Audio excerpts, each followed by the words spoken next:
Okay, Firefly, roll camera. This is August Cayley with vlog entry 184 at mission elapsed time 23 months, 12 days, 6 hours, and 42 minutes. In 3, 2, 1.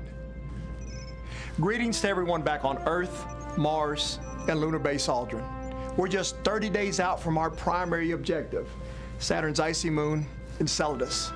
And the view is, well, the view is incredible. Take a look. I'll be honest with you. It was a long 712 days ago when our crew began this voyage to another world.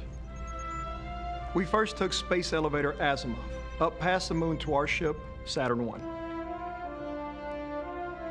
From there, we left on a 2-year journey to what I think is the coolest planet in our solar system. 152 years ago this month, Russian Yuri Gagarin became the first human to orbit the Earth, followed soon by America's Mercury astronauts in the early 1960s. Project Apollo carried 8 crews around the moon until Armstrong, Aldrin, and 10 others stepped onto the lunar surface. Since those early days, space travel has become truly international, beginning with the Space Shuttle program in the 1980s. For nearly 4 decades, the International Space Station was occupied by crews from around the world. In the 2020s, we again ventured beyond low Earth orbit, first back to the moon, then to Mars. We continue to send both robotic and crewed flights even farther into our solar system.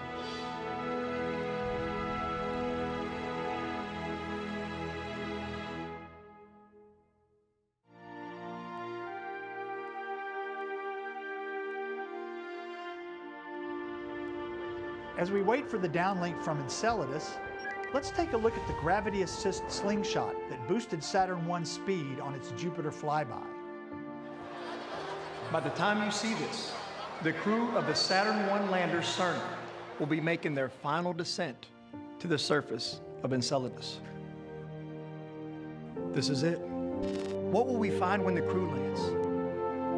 What we do know is that from the crew's first steps onto Enceladus will come spectacular images, unexpected answers, and infinite questions sparked by the unquenchable human thirst to explore.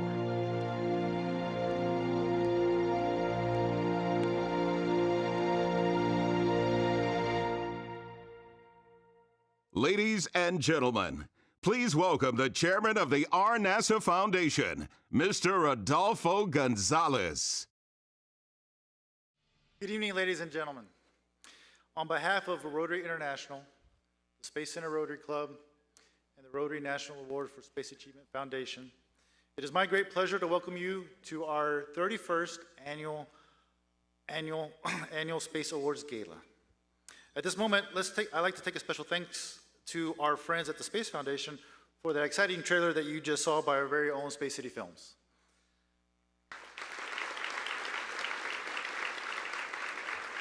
That coming attractions trailer is for an upcoming giant screen format film, Voyage to Another World, now in pre-production. This year we celebrate to honor the accomplishments of Dr. John Mace Grunsfeld, Rob Navius, and all the 2017 Stellars. The RNASA Foundation recognizes achievements in space across the entire nation and across all sectors, and we are incredibly honored to have so many visitors from all over the country here with us tonight. Now, I'd like to ask everyone to please rise and receive the Clearbrook High School Army Junior ROTC Color Guard, followed by Aaron Burton, Ava Kirchen, Matilda Smoley, and Talia Witherell of the High School for the Performing and Visual Arts Girls Chorus with the National Anthem.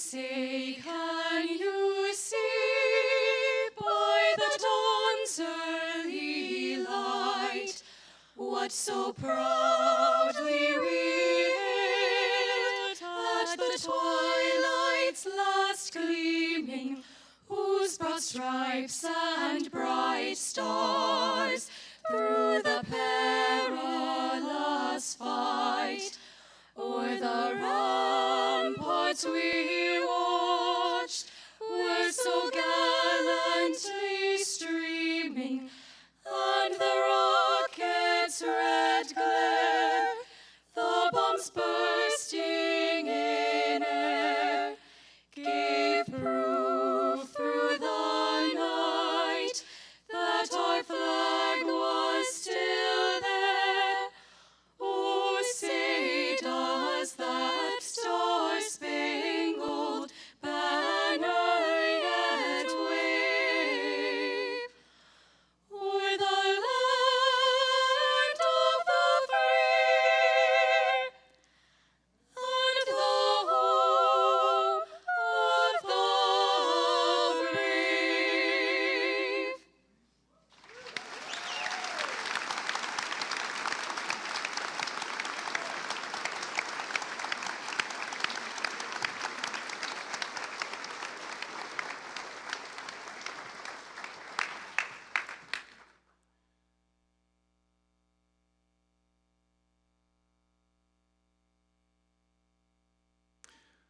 Wonderful job, ladies. Thank you so much. Please be seated. I would like to take a moment to recognize a few people in the audience, starting with the previous National Space Trophy winners. You'll find a complete listing of them in your program book. If I could have the house lights, please, Marcus. As I call out the previous National Space Trophy winners here tonight, I ask that they please rise and remain standing while they are acknowledged. Please help me welcome from 2015, Colonel Robert Cabana. 2009, Dr. Michael Griffin. 2006, Colonel Eileen Collins. 2005, Dr. Glenn Lunny. 2001, Mr. Tommy Holloway. And from 1993, Lieutenant General Thomas Stafford.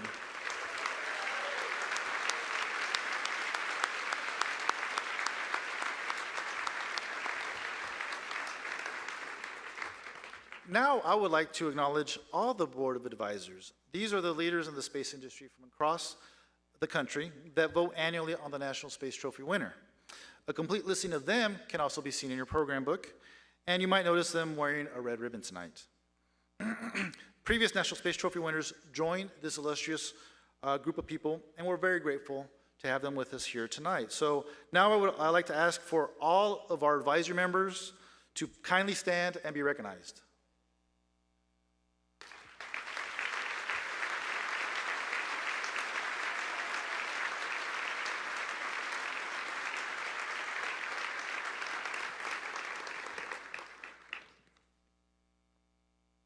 The RNASA Foundation was established by the Space Center Rotary Club in 1985, with holding its first gala in 1987, with this year marking our 31st annual event. With the generous support of our sponsors, this event continues to be coordinated largely by Rotarians. The Space Center Rotary Club is one of many Rotary clubs in District 5890. And tonight we're very pleased to be joined by the Rotary District Governor, Dr. Eric Liu.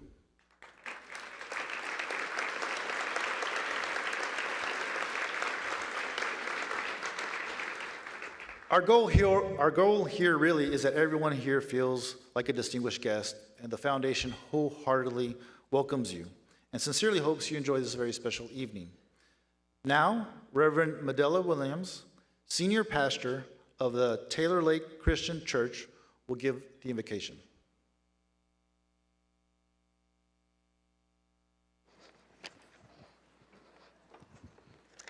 Will you please bow your heads with me? Let us pray silently, together, each of us, according to our individual beliefs.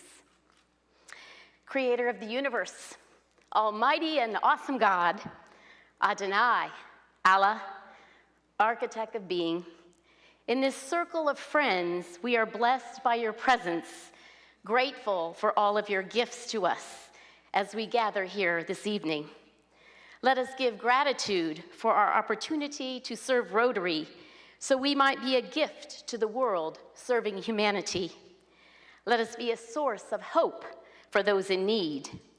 With our friends beside us and the bonds of Rotary between us, with our goals before us and our dreams ahead of us, may the feelings of love, kindness, and a well-directed, gentle spirit always be reflected in our actions. For the fellowship and friendship that feeds our souls, and for the meal that we are about to share that nourishes our bodies, we give thanks. Amen. Amen. Thank you, Medela. Well, I'm really excited about tonight's program. I'm excited about honoring Dr. Grunsfeld, Mr. Navius, the stellar honorees. I'm excited about all the wonderful people here to present those awards. And naturally, we're very pleased to welcome back once again Miles O'Brien as our Master of Ceremonies. An added note, tonight's event is being recorded live and will be broadcast nationally on NASA TV next week. The program will air on Tuesday, May 2nd at 3 p.m. and 7 p.m. Central. So be sure to tell your friends, family, and coworkers, and remember to set the DVRs. The RNASA Foundation's mission is to encourage, recognize, honor, and celebrate U.S. space achievement. And the members of the foundation truly appreciate the enormity of work that tonight's audience represents. So let me leave you with my sincerest wish to please enjoy your evening, enjoy your meal, enjoy your company. Cheers.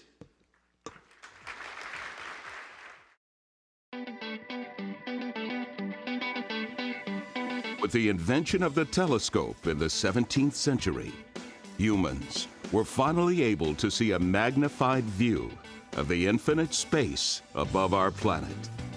In that space, we saw the colossal planets and moons of our solar system, the dazzling palettes of nebula and distant galaxies, and the darkness of the unknown. But most importantly, we saw potential.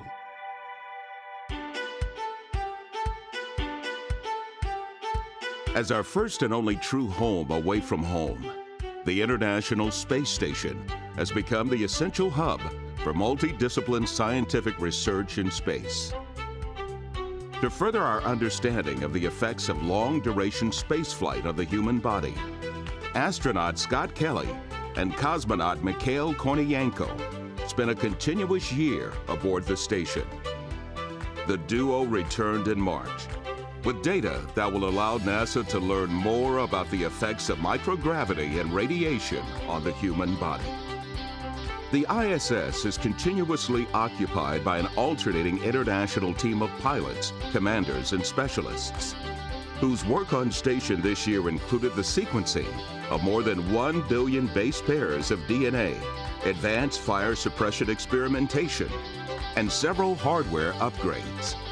One such upgrade was the International Docking Adapter, which enables future crews to arrive via Boeing CST-100 Starliner and SpaceX's Crew Dragon spacecraft. As American commercial crew spacecraft continue development and grow ever closer to readiness, Soyuz remains the singular method for expedition crew change. In addition to 6 crewed Soyuz arrivals and departures, several uncrewed agency and commercial flights delivered and returned cargo, supplies, and experiments to the station throughout the year. The Japan Aerospace Exploration Agency, or JAXA, successfully delivered 6 tons of cargo to the ISS with the H-2 transfer vehicle. The SpaceX Dragon capsule delivered the Bigelow Expandable Activity Module beam to ISS in April, which was subsequently installed and inflated. Beam is currently undergoing air quality checks, testing, and monitoring. In a hallmark return to flight, Orbital ATK once again launched the Cygnus capsule atop the Antares rocket, carrying 5,100 pounds of supplies and experiments to the ISS. SpaceX's Dragon cargo capsule visited the station 3 more times, also delivering necessary supplies and experiments. Additionally, the Falcon 9 first stage achieved its first ever landing on the drone ship PS I Still Love You in April, followed by 5 additional successful landings. One of those additional landings achieved another milestone when the first stage was reused to launch a communications satellite in March. Blue Origin's New Shepard capsule aced its first in-flight escape test, verifying earlier ground tests of the full envelope escape system. The same test saw the 5th autonomous vertical landing of the New Shepard first stage booster. Virgin Galactic Spaceship 2 returned to free flight in December as preparation for further powered flights later this year.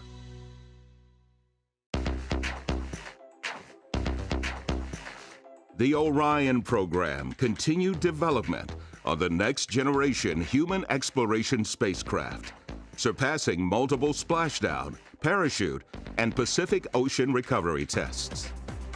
Orion's completed heat shield arrived at Kennedy Space Center in Florida, ready for integration with the capsule for 2018's Exploration Mission 1. Core stage fuel tank welding was completed for NASA's new heavy lift vehicle, the Space Launch System. Additionally, the SLS program managers completed successful testing of the solid rocket boosters and RS-25 engines that will power its flight. To prepare SLS and Orion for flight, the Kennedy Space Center underwent a comprehensive modernization review of upgraded launch pad systems and new platforms in the VAB. The Curiosity rover found chemicals in Martian rocks that suggest it once had more oxygen in its atmosphere. Curiosity also conducted an in-place study of active sand dunes, chose its own rock targets for laser spectrometry, and sent back stunning photos of the Martian landscape and the oddities within. The New Horizons mission sent the last bits of science data from Pluto and will now rendezvous with an object deeper within the Kuiper belt. The stunning images and important scientific data sent to us by New Horizons has fundamentally changed the way we view the ice dwarf and its newly discovered moons. In September, NASA launched the OSIRIS-REx sampling spacecraft that will rendezvous with the asteroid Bennu and return a sample in 2023. NASA also approved the asteroid redirect mission's next phase of robotic design and development. Launched in 2011, the Juno spacecraft arrived at Jupiter on the 4th of July to study the origins of the gas giant. Juno will measure Jupiter's atmosphere, map its magnetic and gravity fields, and study the magnetosphere near Jupiter's poles. And finally, looking deep into space, the Kepler mission has verified thousands of additional new exoplanets, many of which are considered Earth-like. Tonight, as robotic explorers roam the surface of a neighboring planet and probe the outer reaches of our solar system, and human explorers conduct research and science just 300 miles above the surface of our planet, we pause to recognize and honor a visionary astronaut for his courage and commitment to reaching our goals in space. John Grunsfeld's 5 shuttle flights included work with the ultraviolet telescopes of the Astro Observatory and servicing missions to the Hubble Space Telescope, truly realizing the potential of mankind's invention of the telescope. We also celebrate the accomplishments of those dedicated men and women who dare to push the boundaries of space exploration, whose contributions have paved the way for the generations to follow, turning our dreams to destiny. Ladies and gentlemen, please welcome your Master of Ceremonies, Mr. Miles O'Brien.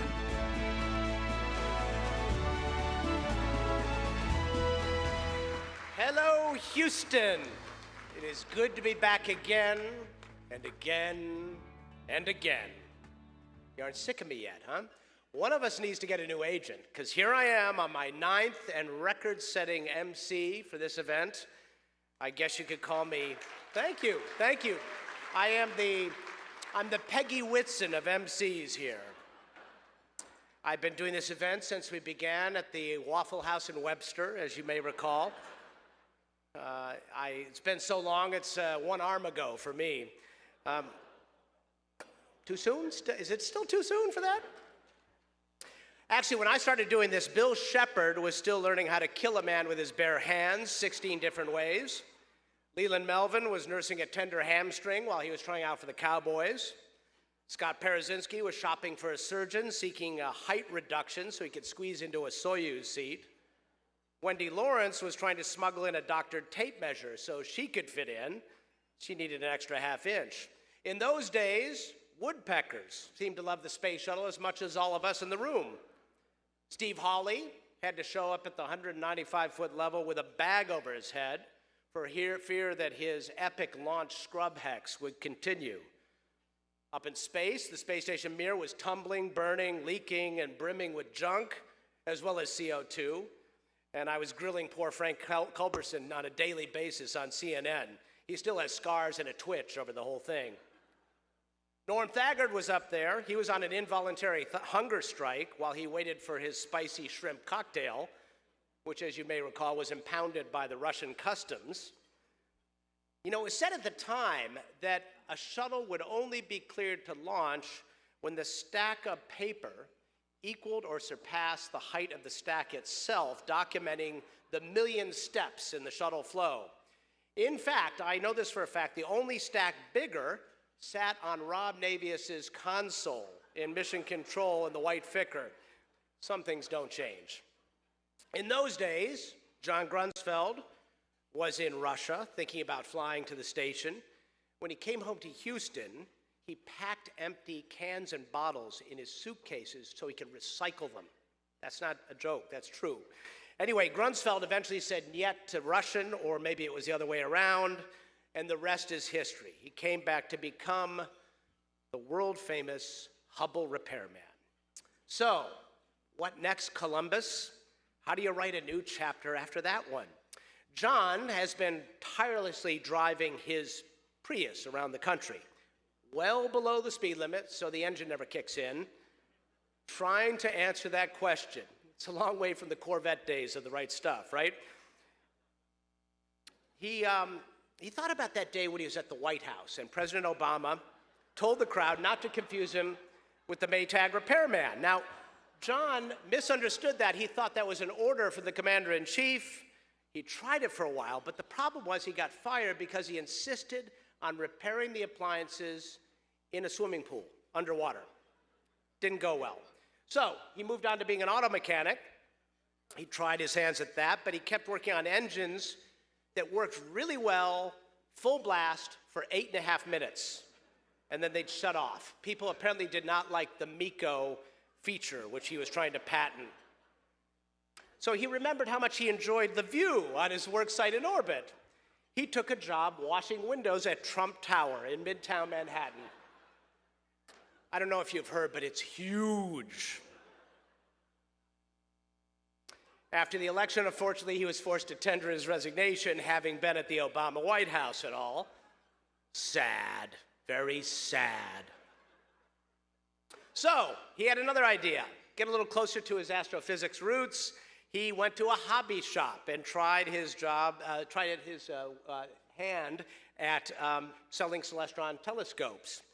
But that didn't work out either, because he kept trying to convince people like that to buy a package of home servicing missions, and people got a little creeped out by it. All of this led him to the brink of despair and ultimately a desperation move. My sources at the Goddard Space Flight Center sent me these security camera images at the James Webb Telescope. The stowaway attempt was foiled, fortunately. The judge sentenced him to life, a sentence of hard time in 1G, forcing him to abide by Newton's laws. Here, fourth. Of course, the truth is, the honest to goodness truth is, John is a national treasure who helped make this country great, long before that was a campaign slogan. And we thank him for that. And I am proud that I got to know him along the way and give him one of many rounds of applause we'll give him tonight for his accomplishments.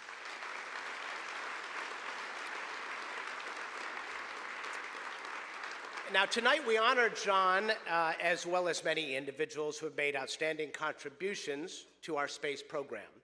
Our Stellar Awards go to 25 individuals and 7 teams. All the Stellar nominees are listed in your program. If you see them, congratulate them. I do want to point out that John Grunsfeld is the 31st winner of the Space Trophy. Our Space Communicator awardee is only the 11th recipient. So I ask you, which award is more prestigious? Just throwing that out there. The idea was hatched by a man who you're about to hear from. His dad and his Skylab crewmates once held the endurance record that Peggy Whitson just grabbed.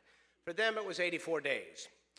But their dried poop, still stored here in Houston, near the moon rocks, has set some other kind of record. I don't know what it is, but it's still there. Ladies and gentlemen, a great space communicator himself, Jeff Carr.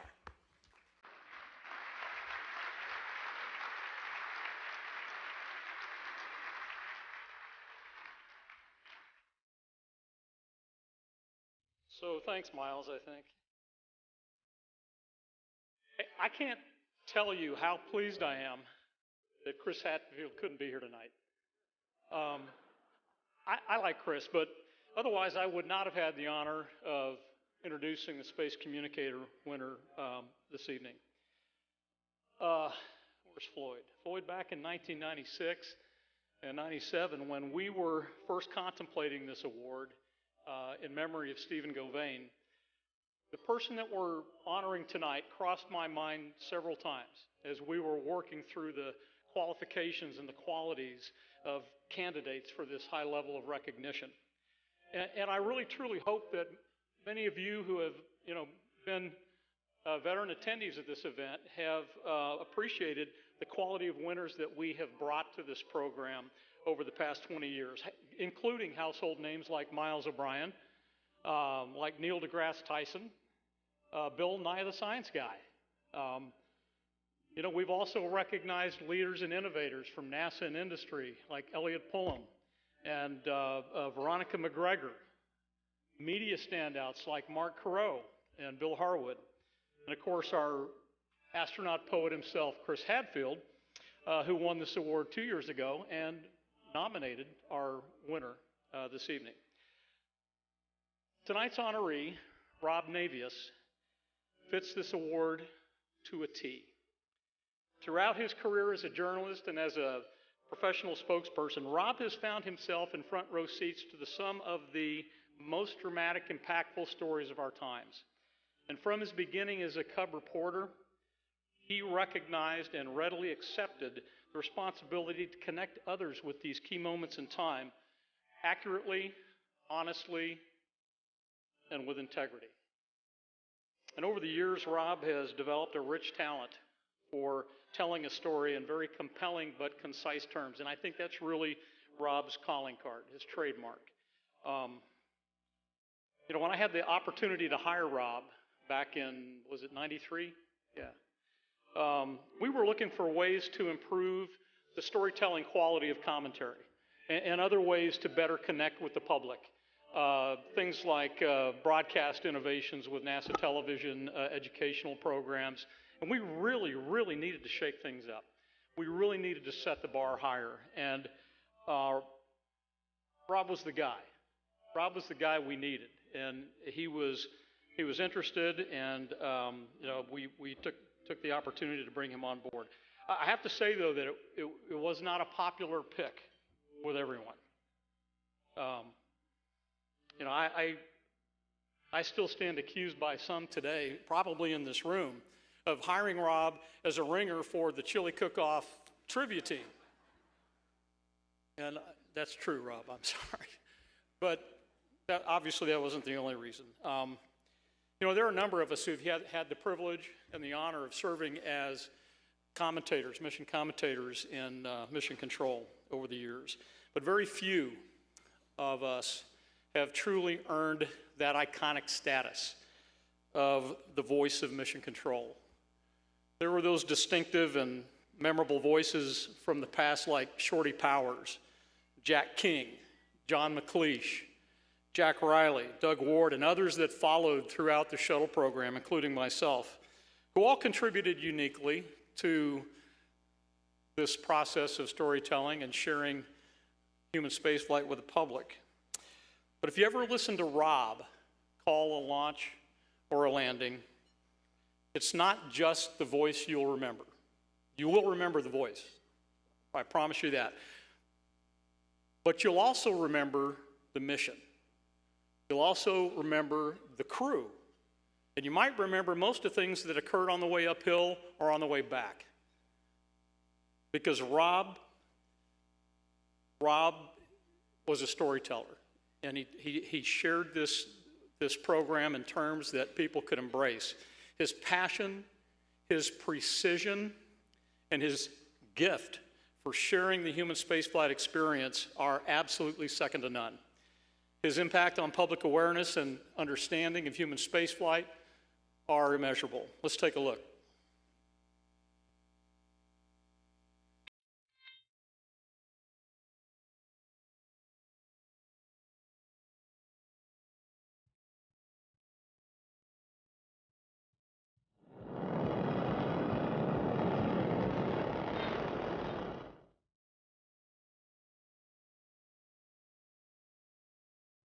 This is Mission Control, Houston. It has been just over an hour since Atlantis' landing at the Kennedy Space Center. For the last time in this room, this is Mission Control, Houston.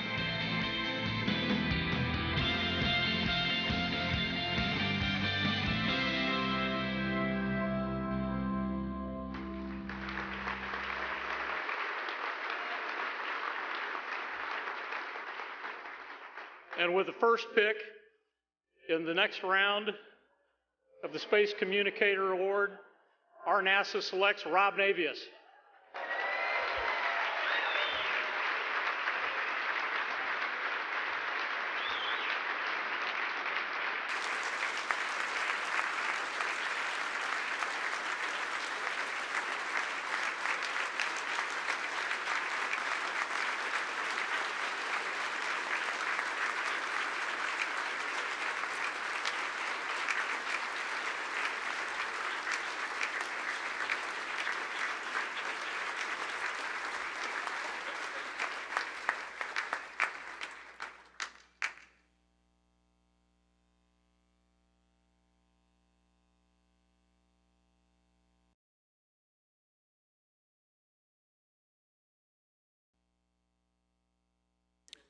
How is everyone? What a night. Never thought I'd ever follow Jeff Carr and space poop at the same time, but I finally made it to the big leagues, right? Members of the RNASA Foundation, the Rotary Club, distinguished guests, colleagues, and friends. 56 years ago, a kid growing up in the Bronx in New York went shopping with his father to a Radio Shack store. That kid received a gift of a small Toshiba transistor radio, no bigger than the holster that holds your smartphone today. That kid was me, a month after John F. Kennedy was inaugurated president. 3 months later, on the night of April 12, 1961, my dad, my mother, and I sat around the kitchen table in our apartment in the Bronx, listening to that radio over dinner, as the legendary Lowell Thomas announced on the CBS radio network Evening News that Yuri Gagarin had launched as the first human in space. Even at the age of 12, I recognized the power and the impact of that moment, partly through my instincts and my love for current events, partly through the wonder of radio, through the wonder of the spoken word. 3 weeks later, I took that transistor radio to class at PS 86 in the Bronx on a Friday morning and sat in the back of the room listening to CBS Radio's coverage of Alan Shepard's ride aboard Freedom 7 to become the first American to fly in space. It was only a month into a baseball season like no other, in which Roger Maris and Mickey Mantle began their pursuit of Babe Ruth's home run record. Maris and Mantle, That was nirvana for a space nut like myself. But the daring do of Gagarin and Shepard, are you kidding me? That was something else. I was hooked on space as if it was some exotic narcotic. I was jealous that I had to wait for Walter Cronkite to report the news every night, that he knew what was going on in the world before I did. That was the exotic narcotic of news, journalism, and broadcasting that lured me into a career I could have never imagined possible. Covering the Patty Hearst kidnapping, the People's Temple mass suicides, the San Francisco City Hall assassinations, 4 presidential campaigns, Super Bowls, the Summer Olympics of 1984, natural disasters, and space. Those were the punctuation marks of my career in broadcasting. And to ultimately be involved in coverage of the space program for NASA, from the Bronx to Baikonur, from KSC to Kazakhstan, well, it is better to be lucky than it is to be good. Incredibly, my career has spanned the heights of human triumph and the depths of human failure, the cheers and the tears of human endeavor. It is called the sublime symmetry of history. But whether triumph or tragedy, it all came down to communicating the news, relaying the information to the media and to the public in very clear, unambiguous words. Coming from a wire service radio network background, you learned very quickly that you, no one else but you, were the singular authority for the dissemination of information. You had to be correct all the time. You had to report the facts and let the public decide for itself how to interpret that information. And most importantly, you could never, ever be wrong. Even today, a half century after I began my career at a small radio station in Bridgeport, Connecticut, that fundamental responsibility to report accurately every single time follows me as my Bible of broadcasting. In an era where communications has become somewhat impersonal, the art of broadcasting and the tablets of journalism are threatened like never before. Reading a book is passé. The skills required to hold a conversation with another person are becoming extinct. Writing is fast becoming a lost art. Yet we have so many more adventures to tell in humankind's endless journey to the stars. Today, no more and no less than the solemn responsibility I had more than a half century ago to tell other stories of conquest, triumph, and tragedy, we are still the stewards of the same responsibility to ensure that we communicate clearly and unambiguously, armed with an arsenal of information with which to provide context and meaning to a whole new worldwide audience out there, who, by the way, has the same thirst for space exploration as I did so many decades ago.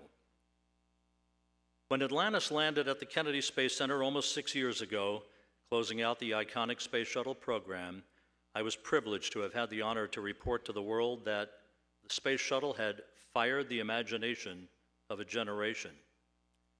Dear friends and colleagues, it's time to light that fire again through words that matter. Through clear, unambiguous communications, we can not only light that fire, but stoke it into a wildfire of wonderment. John F. Kennedy told us in his inaugural address in 1961 that the torch has been passed to a new generation.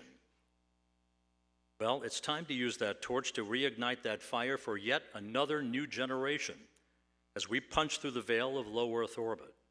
And in doing so, we can tell the world of our new journey to the stars. But we must do so with words that matter clearly and unambiguously.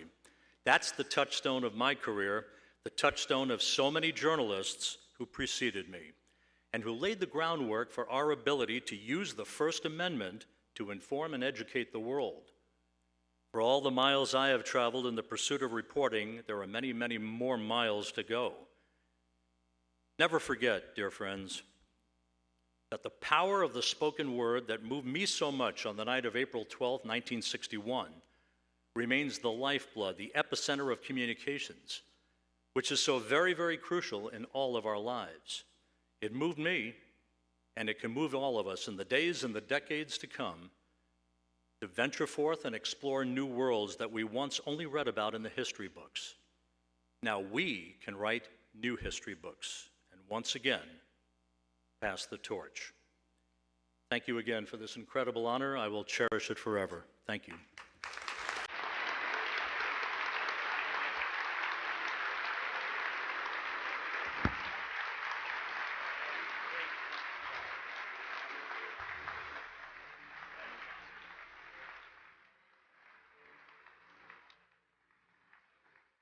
Wow. Wow. Wow, wow, wow. Jeez, Rob. What do I say? You know, Rob is a man of many words. There's so many words and so little time when it comes to Rob, really, when you think about it. When I was covering launches for CNN, those remarks are beautiful.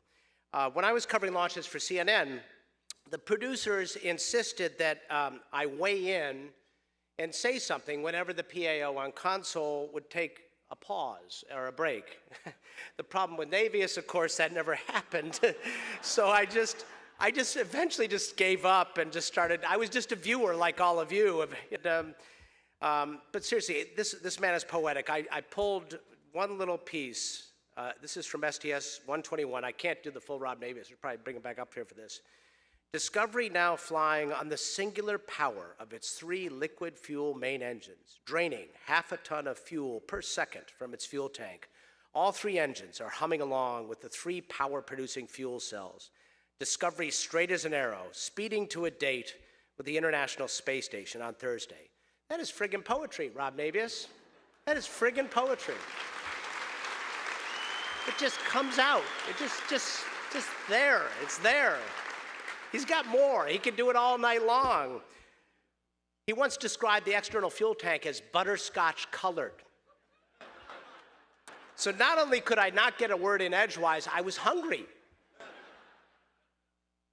But of all the things that Rob Navius has said in his role as PAO at NASA, and Lord knows he said a lot of things, we all know his all-time favorite line is probably yours as well. Houston is now in control. So welcome, Rob Navius, to our elite band of communicators. We are proud to have you in the club.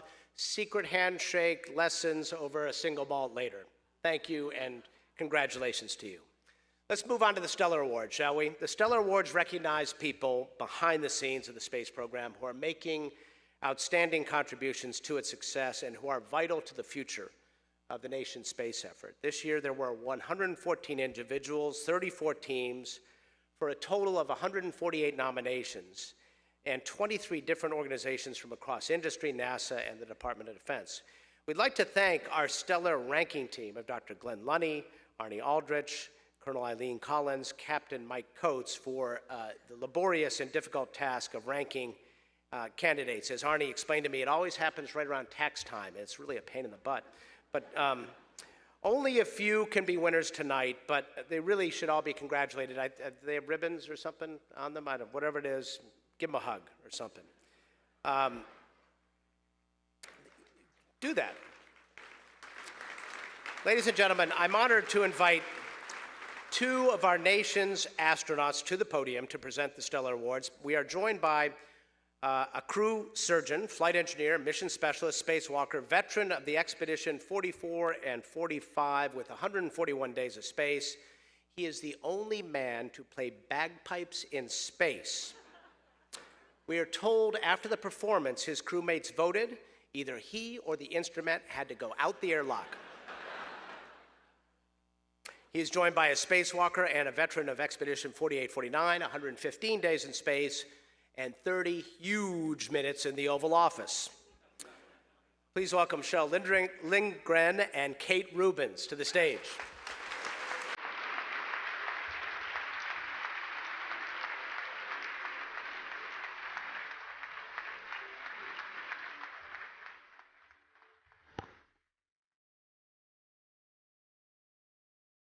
Thank you so much. You know, my lovely wife, Christy, is a violinist, and early on she shared with me a performance secret, a stage secret, and said, never follow a banjo.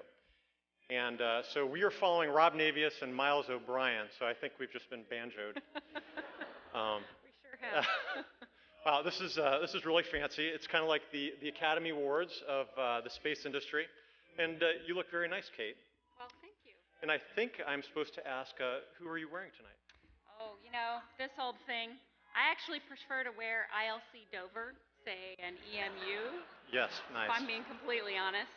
You don't look so half bad yourself. What's the last time you wore a tux? I couldn't tell you. Although the last time I went to a formal event, I wore a kilt. So for those of you in the front row, you're welcome. Well, ladies and gentlemen, it is indeed an honor for both of us to be here tonight to help present the Stellar Awards. And Kate, it's a special honor to share the stage with you, since we are classmates of the astronaut class of 2009, affectionately known as the Chumps. And as astronauts, we know firsthand that mission safety and success are due to the exceptional people who go above and beyond every day. The stellar nominees here tonight truly represent the best in our nation's space program. The Stellar Awards are important because they honor those who often work behind the scenes and whose careers and accomplishments may not be as visible as others. A panel of experts reviewed all the nominees' backgrounds and accomplishments to determine the significance of their contribution to our space program. The breadth and the scope of the nominees' work is truly amazing and proof positive that we have a wealth of unusually bright and talented people who are working to ensure that the space program has a very promising future. It takes the dedication and effort of thousands to get us into space, and tonight's nominees represent the best of our best. The contributions of all the folks involved in the space program, and particularly the stellar nominees we honor tonight, have created and sustained the capability and leadership in space that our nation relies on. At this time, we'd like to recognize the Stellar Award nominees by asking all of them to stand. Please join us in congratulating all of the nominees with a hearty round of applause.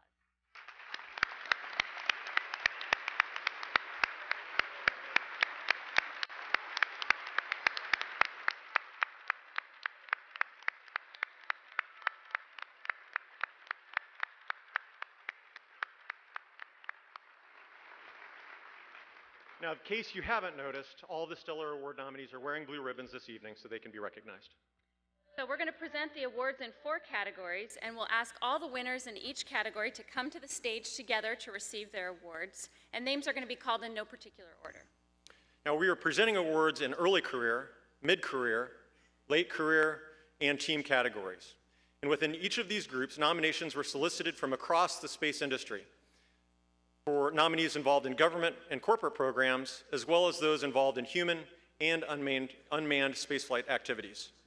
And as much as we'd like to, we are sorry to say we don't have enough time for each winner to make remarks, so you're just going to have to listen to us. Sorry about that. Shall we get started? Okay, so our first Stellar Awards will go to those who are in the early stages of their careers. There are 7 winners in this category, selected from a field of 31 candidates. As I call the names of the winners in the early career category, I'd like them to join us at the foot of the stage.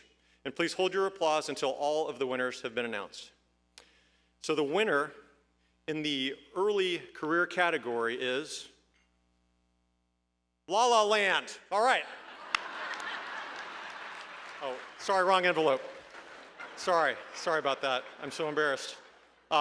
The winners in the early career category are Chelsea Shepard of SGT, Joey Edgar of Oceaneering Space Systems, Russell Vela of the U.S. Air Force Research Laboratory, Peter Massey of Jacobs, Sarah Wallace of NASA's Johnson Space Center, Chris Eby of SpaceX, and Jason Shapiro of Aerojet Rocketdyne.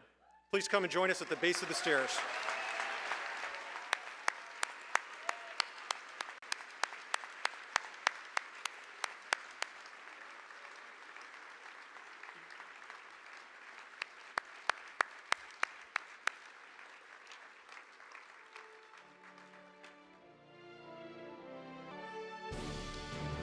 The first award goes to Chelsea Shepard of SGT for her outstanding dedication, leadership, and support to assembly and maintenance operations for the International Space Station.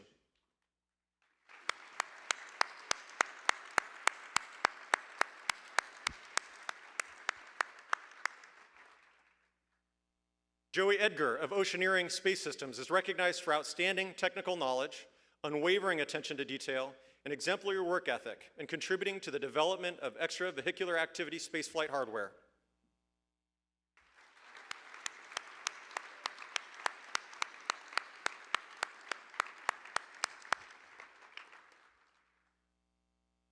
Russell Vela of the U.S. Air Force Research Laboratory is recognized for exceptional technical expertise in solving significant radar engineering challenges to support space vehicle design and major ground-based radio telescope upgrades.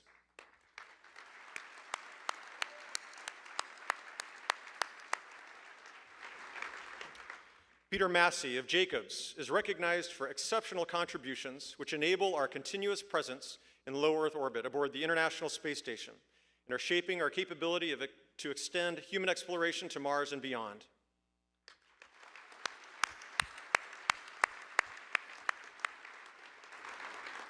Sarah Wallace of NASA's Johnson Space Center is recognized for championing a game-changing biomolecule sequencer that was successfully demonstrated as a scientific tool on the International Space Station.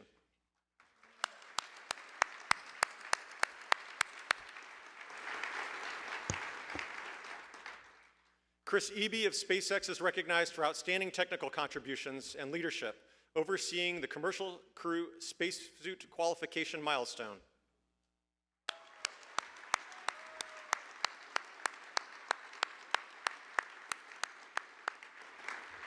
And the final early career award goes to Jason Shapiro of Aerojet Rocketdyne for outstanding leadership in testing of large rockets from the Antares AJ-26 to the Orion Jettison motor.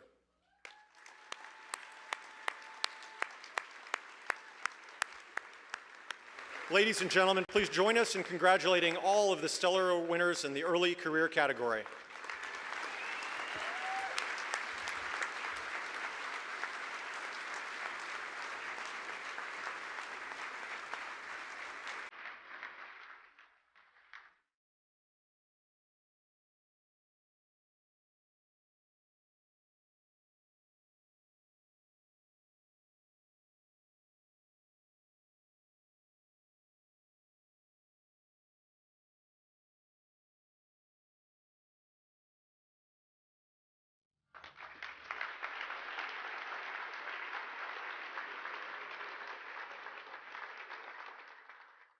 Congratulations to all of the early career award winners. We have 9 winners in the mid-career category selected from a field of 43 candidates. I'd like to invite to the foot of the stairs Kenneth Anderle of Jacobs, Lieutenant Colonel Rich Beckman of the United States Air Force, Nick Utley of the Boeing Company, Jeff Bemis of Orbital ATK, Bob Mazzy of NASA Jet Propulsion Laboratory, Carolyn Overmeyer of Lockheed Martin, Chuck Seal of Aerojet Rocketdyne, Ronnie Backus of NASA Johnson Space Center, and Gary Lai of Blue Origin.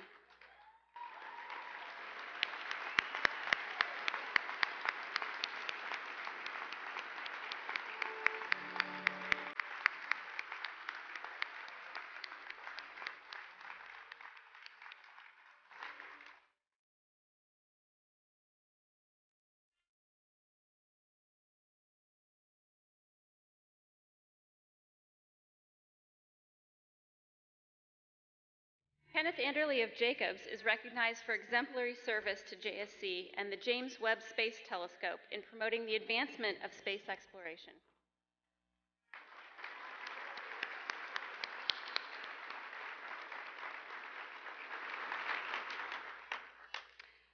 Lieutenant Colonel Rich Beckman of the United States Air Force is recognized for exceptional program management and technical and programmatic problem solving, leading to numerous successful classified military operations and GPS capabilities for 1 billion users worldwide.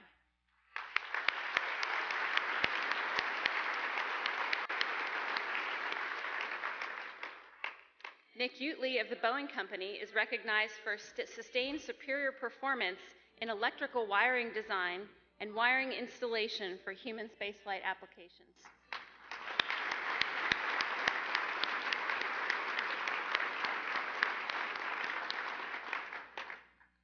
Jeff Bemis of Orbital ATK is recognized for outstanding leadership of the Orion Launch Abort Attitude Control Motor in reconstituting the team and guiding it through a successful critical design review.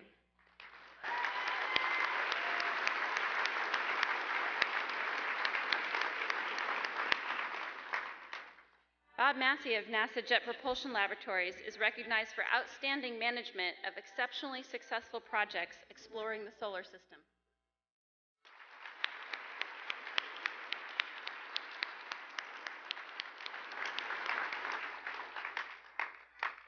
Carolyn Overmeyer of Lockheed Martin is recognized for technical excellence in managing the design and the development of the Orion Service Module.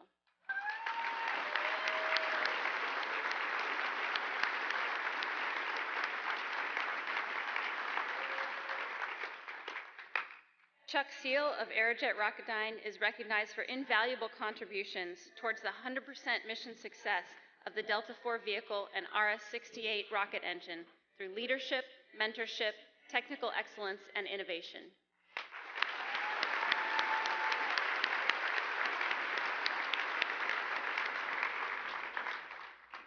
Ronnie Backus of NASA Johnson Space Center is recognized for outstanding leadership of the Orion Heat Shield block bond verification effort.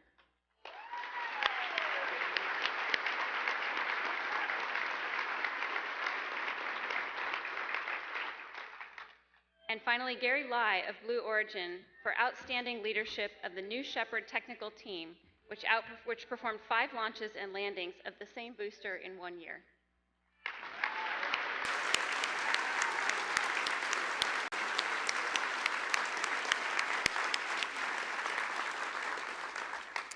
Ladies and gentlemen, please congratulate all of the winners in the mid-career category.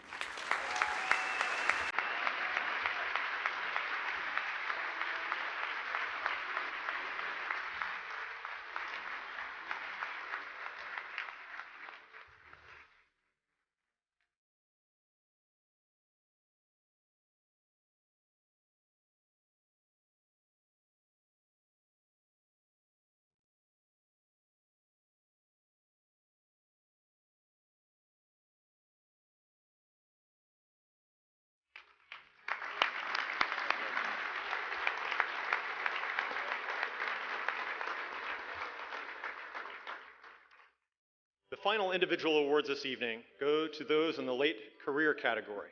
Of the 41 nominations received in this category, we have 9 winners, and I'd like to invite all of them to the foot of the stage as their names are called. They are Mark Ferguson of Orbital ATK, Kenny Todd of NASA's Johnson Space Center, John Vollmer of the Boeing Company, Dr. Jeff Davis of NASA's Johnson Space Center, Michael Melgaris of Jacobs, Dale Cloud of UTC Aerospace Systems, Cam Ghaffarian of SGT, Mark Raymond of NASA's Jet Propulsion Laboratory, and Scott McIntyre of the Boeing Company.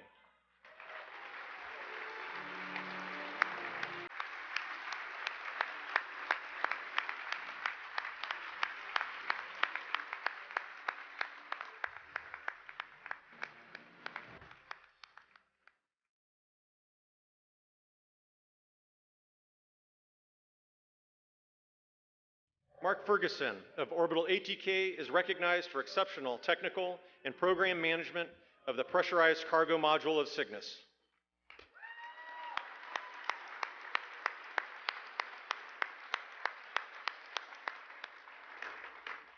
Kenny Todd of NASA's Johnson Space Center is recognized for exceptional accomplishments in expertly and successfully leading day-to-day operations for the International Space Station.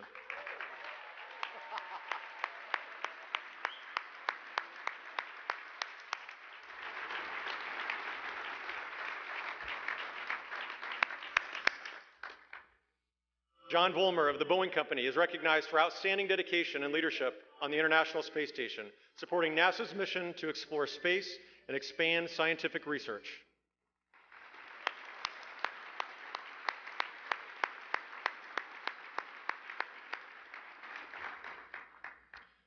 Dr. Jeff Davis of NASA's Johnson Space Center is recognized for exceptional career innovations and collaborative leadership as Director of NASA's Human Health and Performance Directorate, greatly impacting agency strategic goals.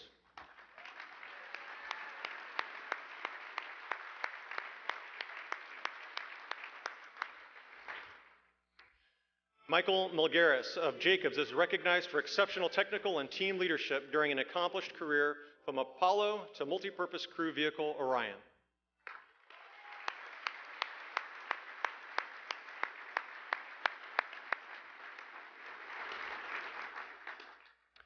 Dale Cloud of UTC Aerospace Systems is recognized for exceptional technical skill and leadership in engineering for the development of systems and components for both human and unmanned space.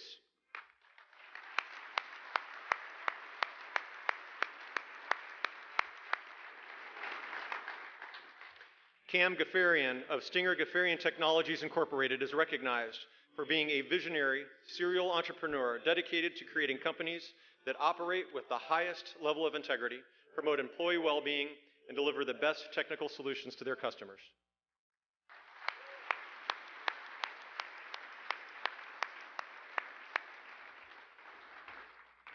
Mark Raymond of NASA's Jet Propulsion Laboratory is recognized for extraordinary and uniquely creative work to explore the solar system and open the frontiers of space to even more ambitious missions to follow.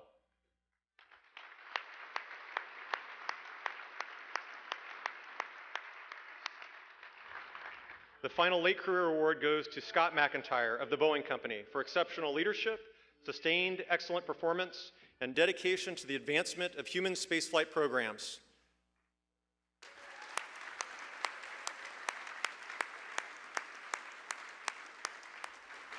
Please join me in congratulating all the winners in the late career category.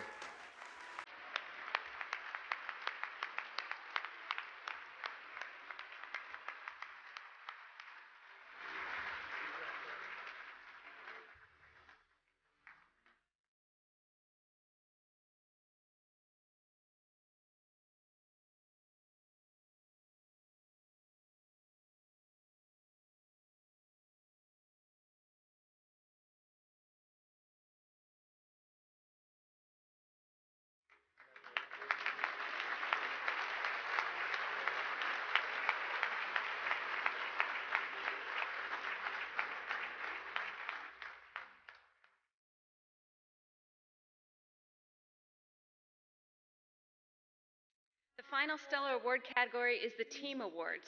This year, the Foundation received 34 nominations in this category. 7 winners were selected from this very high-quality list. I'd like to ask the team representative for the following teams to come forward and be recognized. New Shepard Team of Blue Origin. Dawn Flight Team of NASA Jet Propulsion Laboratory. Falcon 9 Team of SpaceX. EVA 35 Recovery Team from UTC Aerospace Systems. Global Positioning 2F System of the United States Air Force. ISS Oxygen Generator Assembly Recovery Team of the Boeing Company. And Next Generation Cygnus Design Team of Orbital ATK.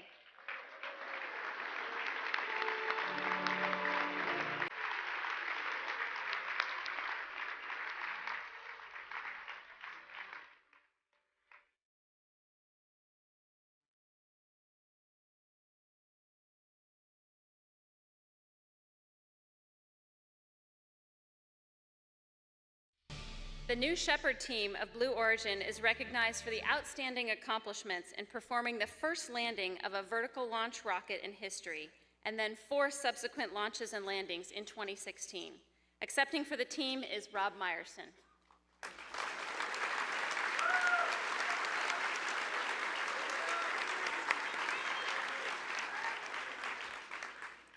The Dawn Flight Team of NASA Jet Propulsion Laboratory is recognized for exemplary achievement in exploring some of the last uncharted worlds in the inner solar system in a unique mission that reveals new insights about the dawn of the solar system. Accepting for the team is Mark Raymond.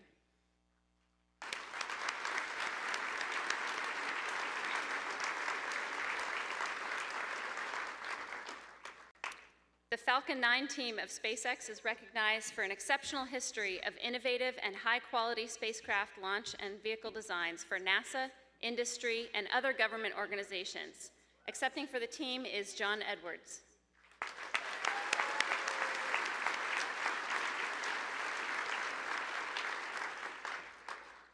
The EVA 35 recovery team of UTC Aerospace Systems is recognized for outstanding rapid performance to recover EVA capability on ISS after US EVA 35 water in the helmet incident. Accepting for the team is Robert Rosato.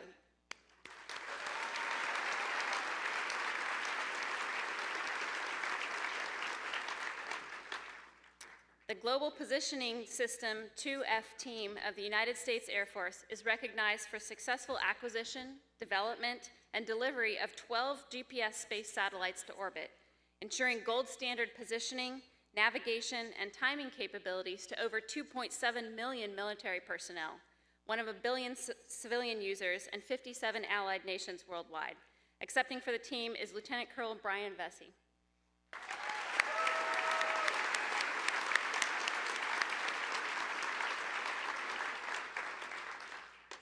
The ISS Oxygen Generator Assembly Recovery Team of the Boeing Company is recognized for successful resolution of complex and emerging issues resulting from the oxygen generator assembly recovery that threatened ISS oxygen generation capability and potential ISS decrew or delaying Soyuz launch due to depleted oxygen supplies.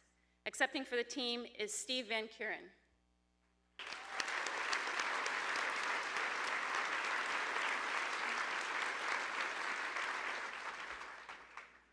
And this evening's final team award recognizes the Next Generation Cygnus Design Team of Orbital ATK for outstanding technical leadership and teamwork in the design and manufacturing of the next generation Cygnus spacecraft, resulting in increased capability, reliability, and science and utilization for the ISS. Accepting for the team is Keith Davies.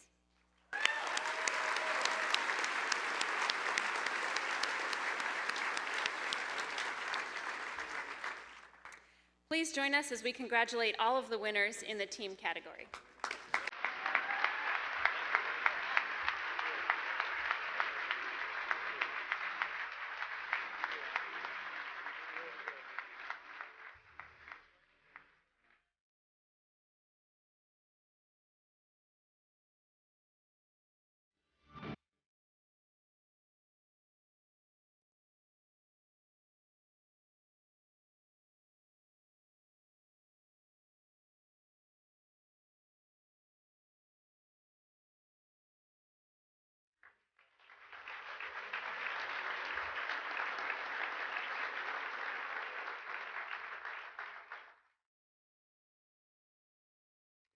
Ladies and gentlemen, I think you're all going to agree that tonight's Stellar Award winners represent the very best of the thousands of people working in our space program.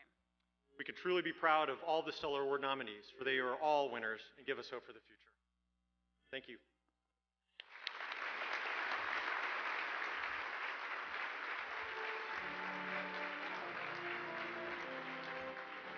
What, no bagpipes? We couldn't get a little concert? All right, let's get to the main event. You know, the world is filled with awards. We've got Oscars, we got Emmys, Grammys, Golden Globes, Country Music Association, Nobels, Pulitzers, Webbies, MTV Video Music, People's Choice, Teen Choice, Miss America, Food Photographer of the Year. You knew about that one? World Beer Cup. And the big one, the Regional Railroad of the Year. You know about that one? That's just to name a few. I'm not even mentioning sports. Should I do that one? No, let's not do that. Suffice to say, there is nothing quite like this award, the Space Trophy. But shouldn't we give it a name? How about Spacey? No, it doesn't work. Actually, if I had to vote on this, in all seriousness, I would call it Max. Not just because space takes things to the max or Max Q, but also in honor of its first recipient, the late, great Maxime Faget. He won in 1987. And as I said before, it's been downhill ever since. Not true, of course, but an illustrious group actually has followed, and tonight, of course, is the 31st presentation of the award. The trophy is presented each year to the person who is judged by his or her peers to have made the most significant contribution to the U.S. space program. only U.S. citizens can receive this award. We have been informed by our friends at ICE that due to increased immigration enforcement, there will be a thorough check of Mr. Grunsfeld's papers, his comings, his goings, his cell phone calls, and his browser history. If anything comes up fishy, we have some members of the Chicago Aviation Police Department here to drag his sorry out of his seat and get him out into the hallway. The recipient is selected by a vote of the Foundation's Board of Advisors. The votes are tabulated by an independent accounting firm, and we have been assured that the envelope management system is superior to those at the Oscars.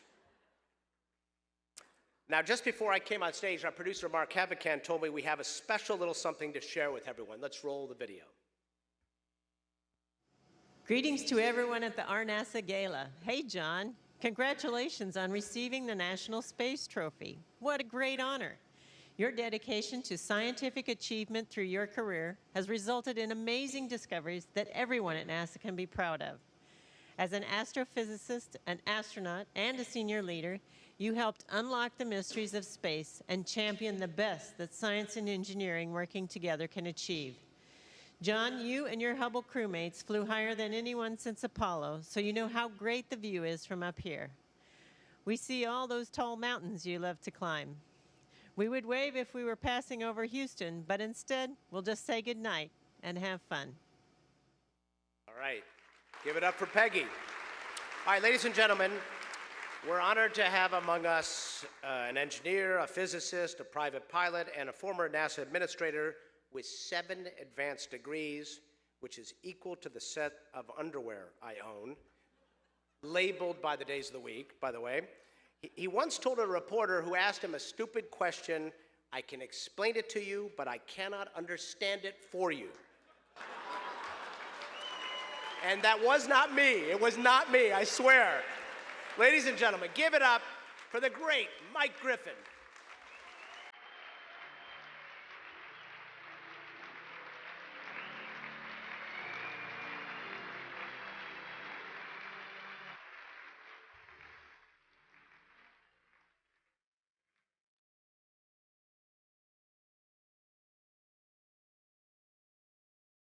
Now, Miles, you have to admit, it could have been you. I mean, it could very easily have been you. You were one question away from it being you. I would suggest that we all give Miles a hand for his performance tonight, but that would almost be tacky.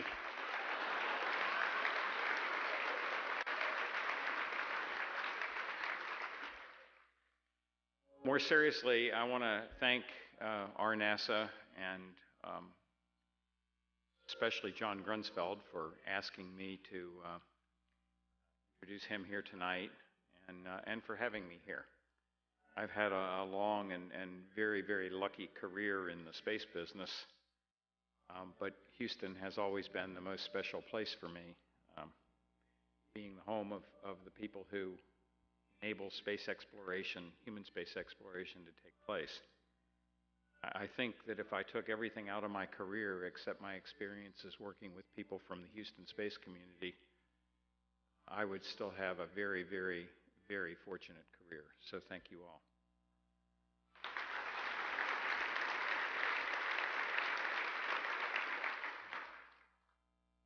But it's now my pleasure to spend a few minutes talking about John Grunsfeld. That's easy to do. The trouble is, the difficulty is to keep it in the 5 to 7 minutes that they allotted me to do that. Let me start by saying what a unique role that I think John has exemplified in the years that he has been at NASA and the years that I've known him. We have heard since the dawn of the space program about controversies between people who want our nation's tax dollars to be spent prosecuting scientific discovery, unmanned spaceflight, it used to be called in those less enlightened times. And then we've had another contingent that believes that human exploration of the new frontier still a new frontier is the most important thing to be doing with the money that we as a nation can afford to spend on space. And there has been, that I can remember, 60 years of arguing between these two camps.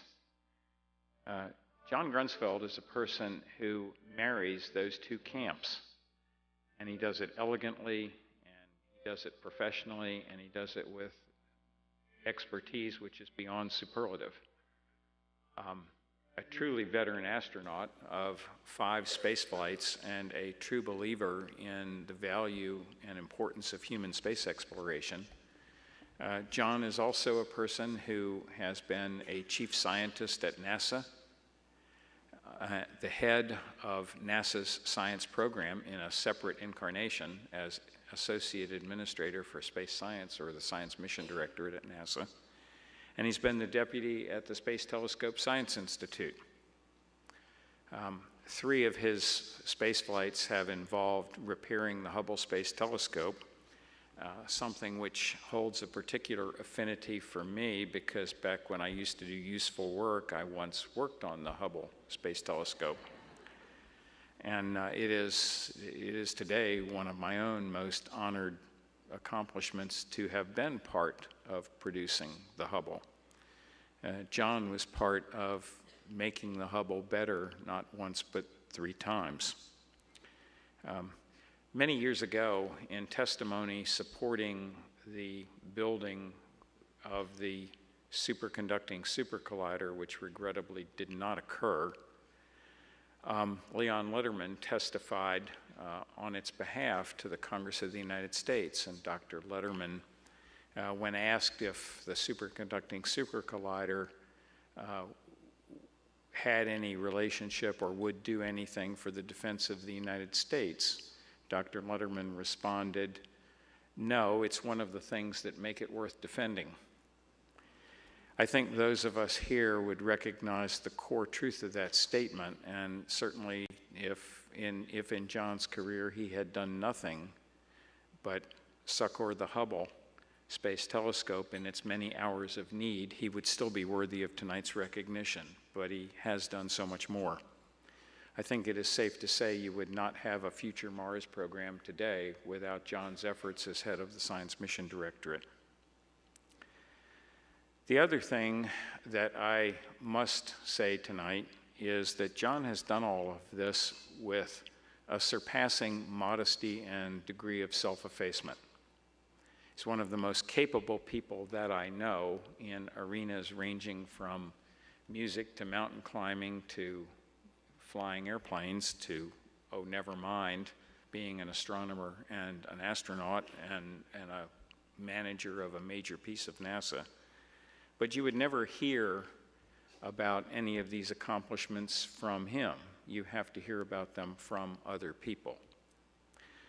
You actually have to probe a little bit to find out all of the things that he's done. No one has yet received the RNASA award twice in his or her career.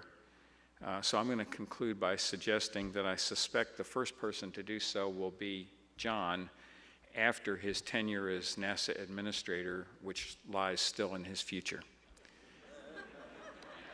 Thank you all for having me here tonight. John, thank you for asking me to speak on your behalf. And with that, I think, John, can you step forward, please?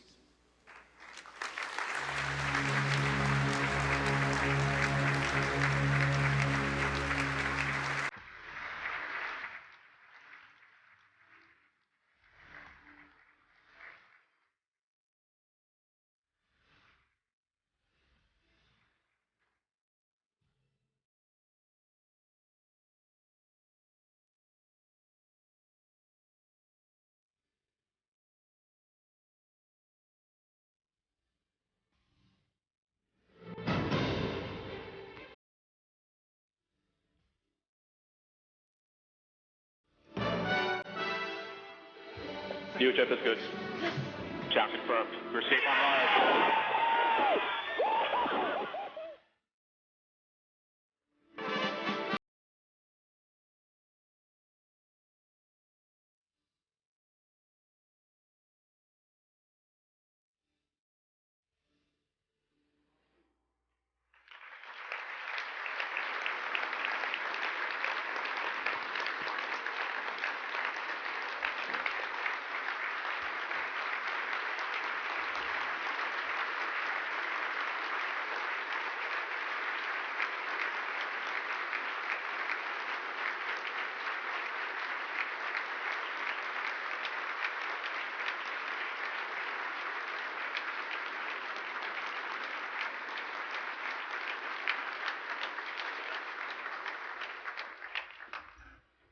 I may have gotten a little out of sequence, not unusual for me, but John, we still want you up here.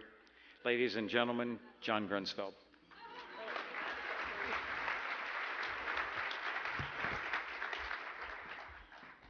Wow.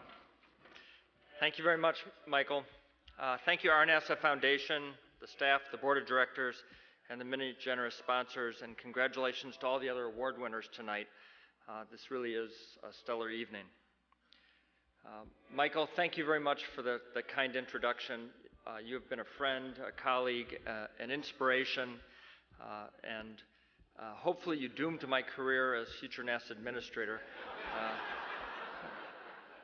Because I do remember you had black hair and you had hair before you were NASA administrator. A little too late for me. Thank you, Miles O'Brien.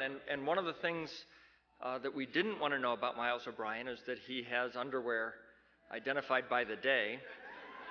But there is something that most of you, I hope, know about Miles O'Brien, but many of you probably don't, is that Miles helped us learn how to repair the advanced camera for surveys on the Hubble Space Telescope in 2008, as he's the only reporter ever to dive in the neutral buoyancy laboratory and work on the Hubble Space Telescope. And thank you, Miles, for all of your wonderful reporting and your support and communication.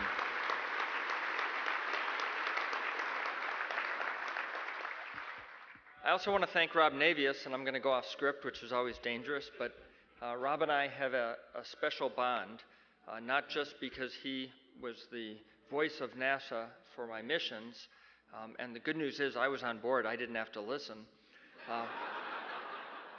But more importantly, a project that we did on my second space flight, STS-81, which I'm remembered as the Hubble repairman, and it is a true story that in a conversation with President Obama from 600 kilometers, 350 miles above Earth, traveling 17,500 miles an hour, some folks in the room were there, we talked to the president, Scott Altman and myself, and the first thing he asked is, can you see Chicago?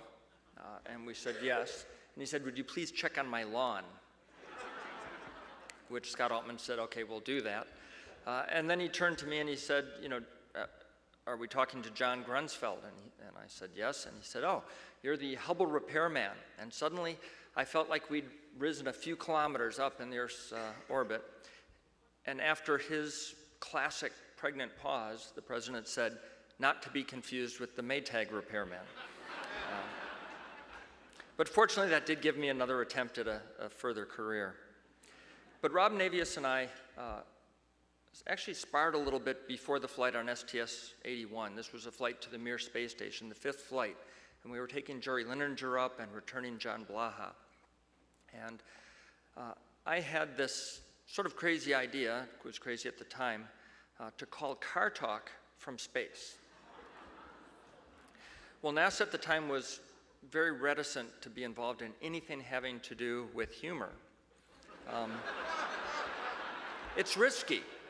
I mean, space flight wasn't that risky, but talking to a couple of comedians was risky. But they're both MIT grads, and I'm an MIT alum, and I actually did work in their garage when I was a college student. They weren't famous then. I wasn't famous then, and I wasn't famous when I flew on STS-81, and I'm not that famous now.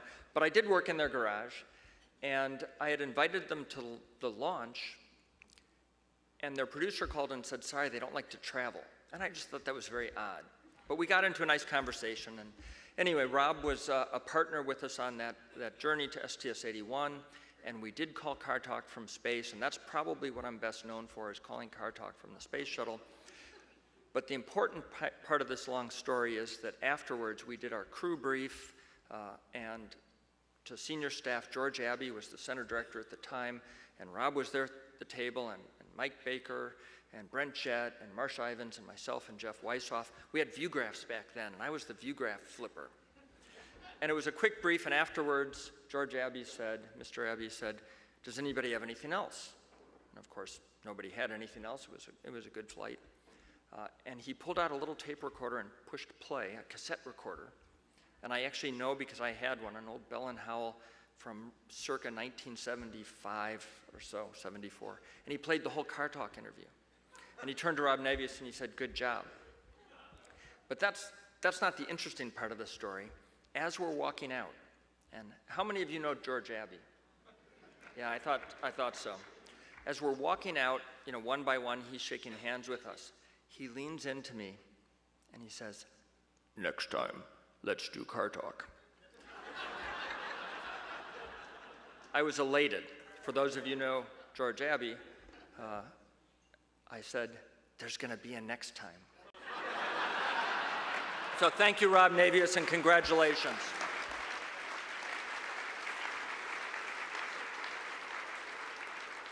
I want to thank my family most of all, and Carol Grunsfeld is here in the audience. My daughter Sarah is not here. She's at school, which is where she should be, and my son Mesa as well. My parents who are no longer with us, my sister Marcia. I was inspired by so many people, many of whom are in the room, many of whom are RNASA awardees. John Young in particular.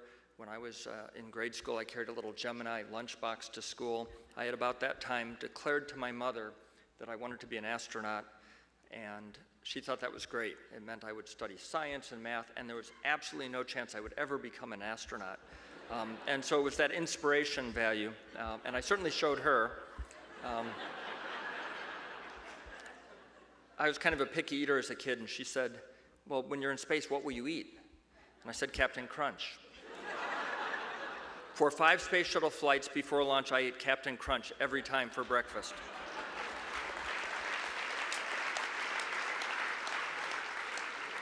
By the way, I had a similar conversation with my wife 30 years ago when we first started dating, and she said, "Well, what do you want to do when you grow up?" And I said, "I want to be an astronaut." I don't think she believed me either.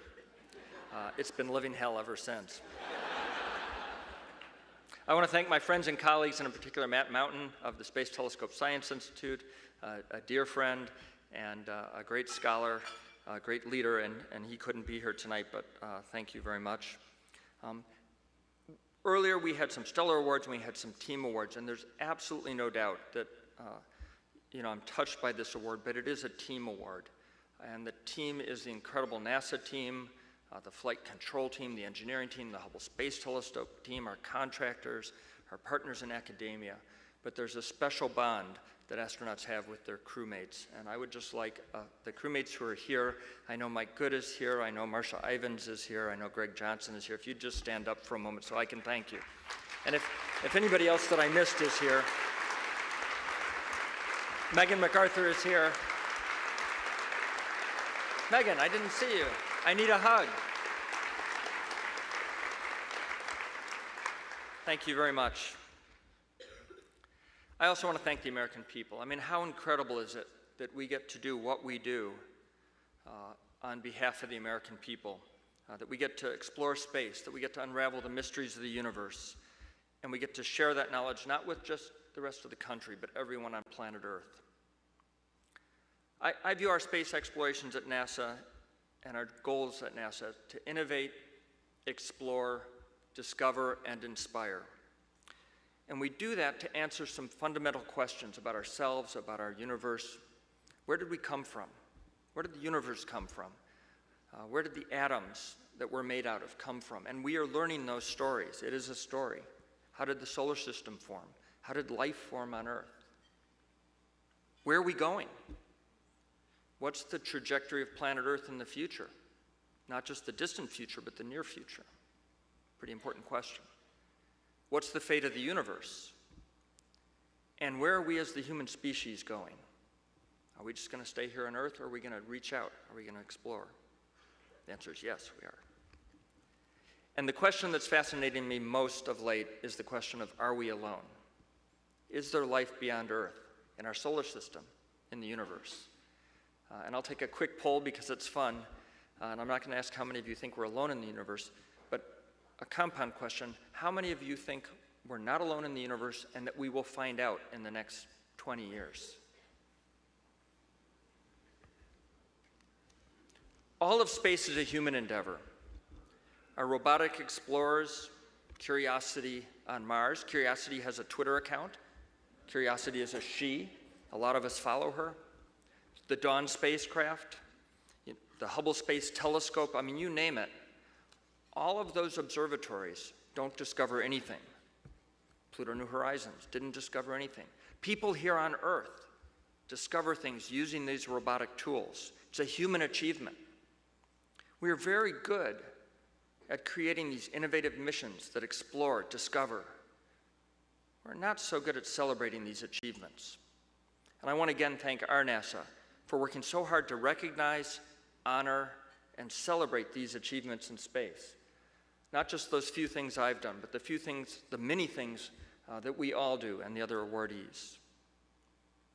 These efforts occur because of the incredible skills of a very large group of dedicated people in the NASA family.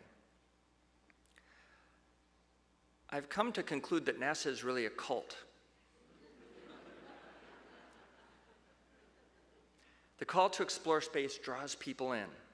It incites them to work long hours, insanely long hours, and make sacrifices that at times seems well over the top. Anybody experience that? Any of the family members here think that? Why do we do these mighty things? Because it's important. Because it's about humanity's future. Because it is essential to our economy, human health, national defense, and inspiring a nation. Because the inspiration, the wonder and awe that NASA missions generate is what drives us all. 55 years ago, not far from where we are tonight, President John F. Kennedy spoke these words, all too famous words, and I know you've heard this over and over again, but I couldn't help myself. We choose to go to the moon. We choose to go to the moon in this decade and do the other things, not because they are easy, but because they are hard, because that goal will serve to organize and measure the best of our energies and skills, because that challenge is one we are willing to accept and one we are unwilling to postpone, and one which we intend to win. And we have been winning ever since. We lead the world in space and earth science. We lead the world in human exploration. We got our start with Apollo and our incredible lunar missions. Our amazing space shuttle powered us to hone our skills in space with reliable, reusable space systems. We perfected space robotics.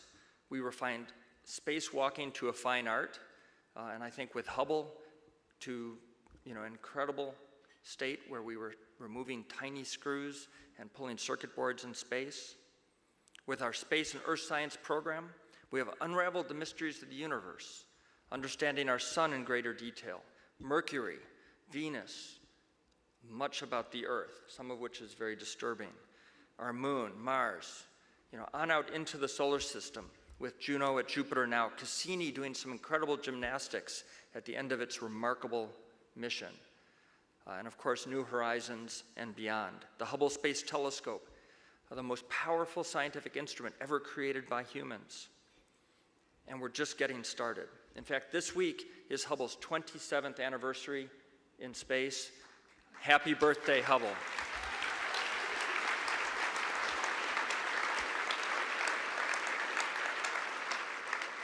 On the International Space Station, we have not only showed that it serves to organize and measure the best of our energies, but to bring together the best efforts of nations around the world. Of course, there is still much work to be done and challenges ahead of us in the exploration of space, but I really do believe the prospects are incredibly bright. For the first time in human history, we have a number of new capabilities coming online for exploration. The Space Launch System, to take us further out into the solar system with human explorers, scientists, and engineers. We will soon have the capability to send planetary scientists and astrobiologists to the surface of Mars. And the Curiosity lander rover has shown us that Mars was once habitable and that it has all the ingredients of life, that it had the chemistry that could have enabled life. And we're seeing signs of organics and signatures that look very confusing to us that could be even fossil evidence of past life. and it's going to take Mars 2020 and further investigations. But I think human explorers is when we're going to make the most progress. We have the Orion spacecraft. We have commercial crew transportation. We have new heavy lift vehicles such as the Blue Origin, New Glenn, and Falcon Heavy coming online. And that just adds to what is a remarkably reliable stable of launch vehicles, the Atlas V and Delta IV. There's some developments you probably don't know much about, things like the Venture-class launch system, a new small class of launchers that's going to enable a whole new generation of science capabilities in low Earth orbit and maybe even to the moon. For the first time in human history, we have efforts and work to answer that question, are we alone in the universe?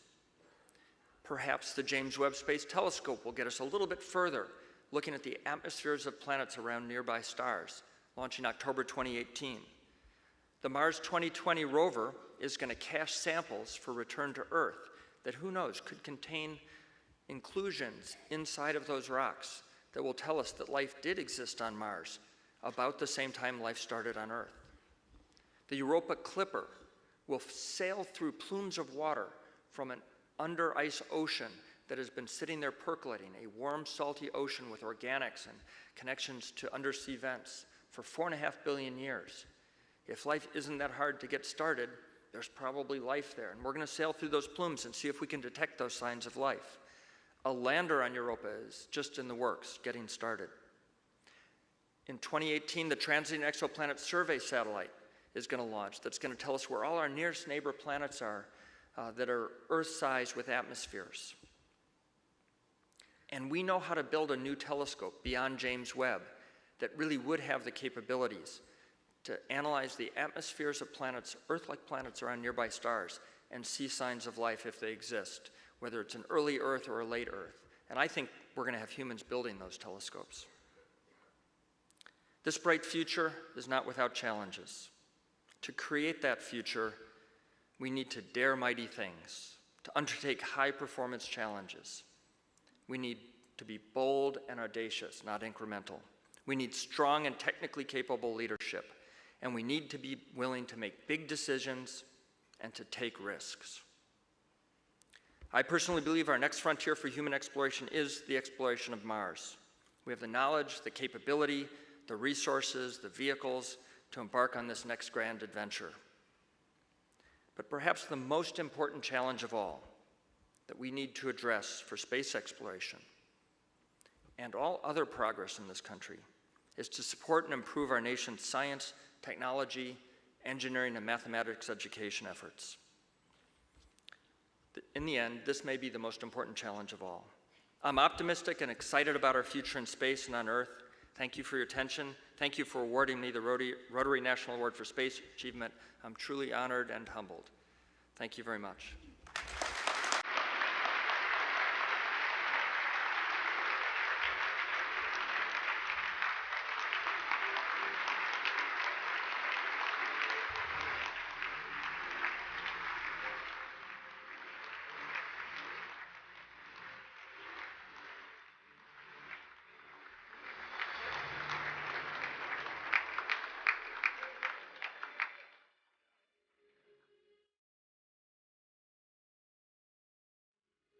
He's going to leave that trophy behind.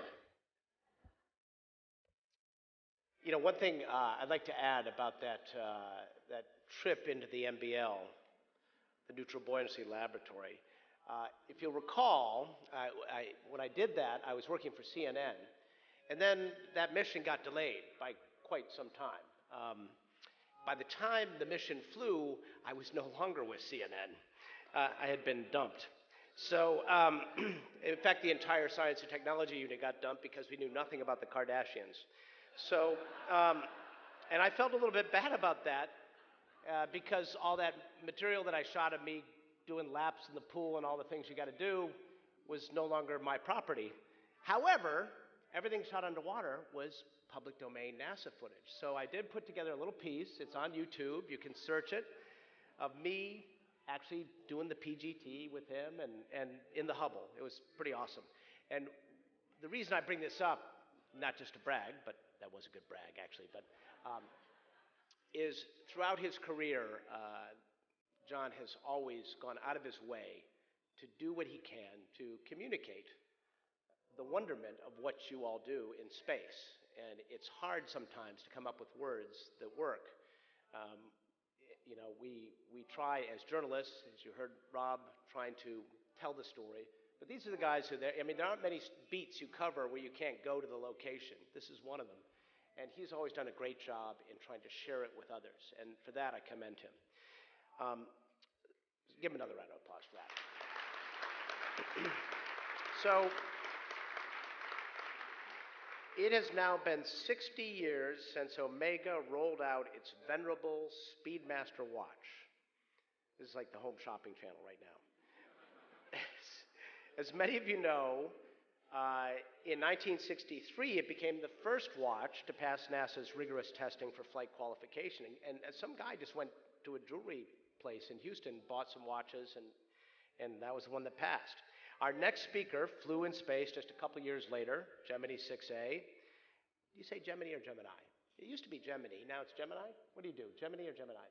We'll ask this guy, he would know. Please give a warm welcome to one of the great prides of Oklahoma, one of the all-time greatest aviators ever, and a generally awesome guy. He has a little surprise from Omega for our honoree tonight. I don't want to surprise it and ruin the surprise and spoil it, but he does have a surprise. Give it up for Lieutenant General Thomas P. Stafford.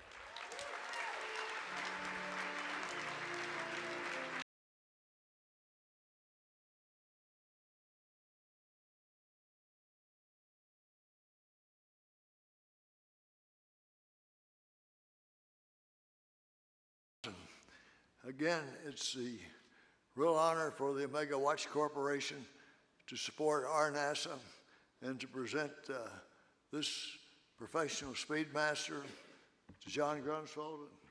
Congratulations on the National Space Award, John.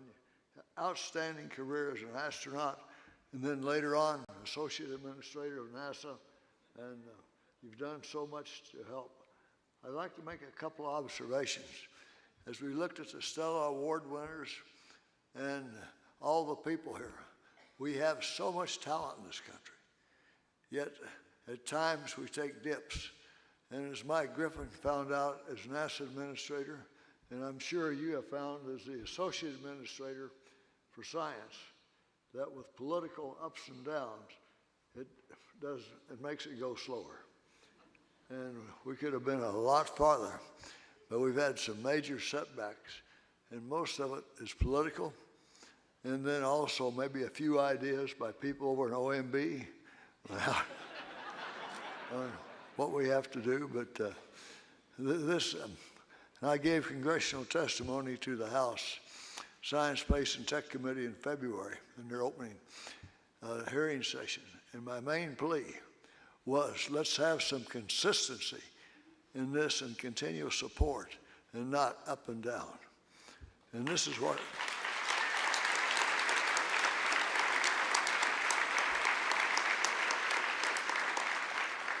we have come a long ways in this period of time, but think how much farther we could be or how much farther we could go if we have consistent support. And this is the main plea. But we have great people. And John, you've exemplified on the Hubble telescope and those repairs and in your job there as Associate Administrator. The Hubble telescope has a special meaning for me too. My first, quote, volunteer job that Dan Golden hit me up for was to chair the Oversight Committee for the International Space Station. And my executive secretary was Bill Vantine there. And the main thing was not technical. We had to do some real head knocking in management. But we got it done. And in fact, I had to give testimony because, again, the Science Committee doubted that we could repair that telescope, which is one of the greatest instruments ever invented. But I told them we'd carry out 95% of the primary and probably 80 to 85% of the secondary. We did 100% of the primary and probably 110% of the secondaries. And it continued on through those servicing missions. And you did a super job. We're so proud of you. And so, congratulations, and Again, our marketing people made a big box for a small watch. Thank you very much.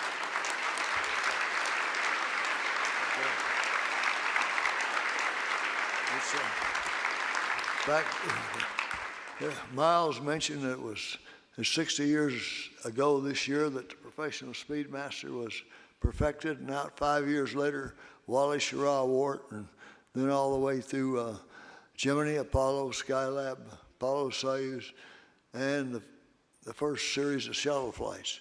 So it's a great watch, and it's still, say it's now an antique, but it works real well. But it'll keep great time for you, John. But remember, wind it every morning. Congratulations again, well deserved.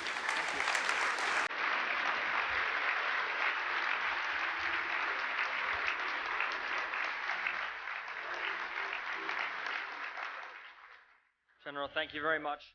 This would have been very useful actually on the spacewalks because I had a tendency to go a little long. Mike, good too. Older I get, the more I need to get wound in the morning too. So feeling a little antique too. All right, now for a few, oh, and by the way, I think you settled it, Gemini. We're going with Gemini here, folks. And now for some words from our sponsors. I want to acknowledge Task, an Agility company, for sponsoring the portrait of John Grunsfeld by the artist Pat Rawlings. It's on the cover of your program, and there's the original is out in the hallway. It will reside with the 6-foot space trophy at the Space Center Houston for the next year. Let us acknowledge all the sponsoring organizations who provided special support for tonight's dinner. These organizations will be displayed on the screen. Wherever you can support them, please do buy a rocket from them or something. Anyway, have a great evening. Thank you for your time. We enjoyed you being here, and we'll see you next year.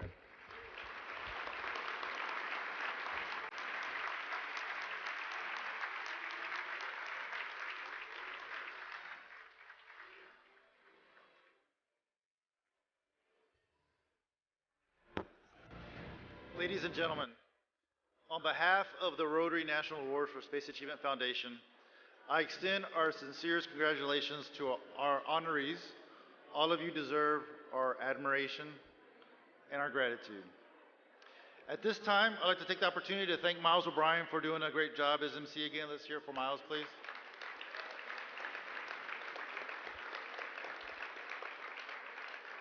And as a reminder, NASA TV will air tonight's event at 3 p.m. and 7 p.m. Central next Tuesday, May 2nd. And finally, the Foundation would like to give a special thanks to Omega Watch, the Fisher Space Pins for their in-kind donation, Task for the portrait, Orbital ATK for the Stellar Awards, and truly, RNASA is grateful to all our sponsors whose support and achievements make this event possible and give us something to celebrate. From the bottom of our hearts, thank you. So this is the conclusion of our program. Thank you very much for being here. Keep up all the good work. Please drive safely. Have a good night.